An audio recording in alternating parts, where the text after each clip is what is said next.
Nous allons dimensionner nos sélecteurs de div. Donc nous en avons ici 1, 2, 3, 4, 5, 6 et 7.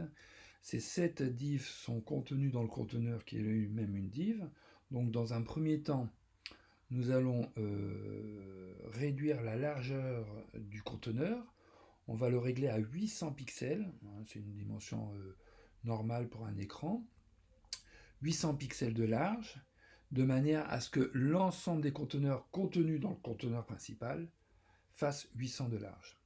Alors ici, je vais revenir en mode code.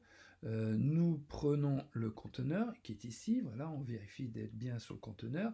Lui n'a aucun style, donc on va devoir lui appliquer un style. Je rappelle que pour appliquer le style, il nous faut définir son sélecteur. Donc, sélecteur conteneur, ok, je valide. Maintenant que je suis sur le sélecteur conteneur dans la feuille de style, je vais ici, regardez, modifier sa disposition. Donc en largeur, nous allons mettre ici en pixels 800. Peut-être pas 8000, 800, j'ai dit, hop. Ok, entrée. On peut regarder tout de suite en fractionné, voilà le résultat.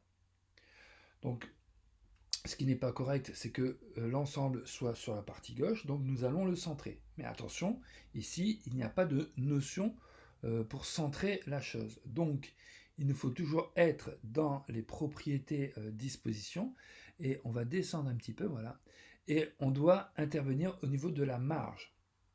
Alors ici, il faut le retenir par cœur, c'est auto. Voilà, on met une marge automatique.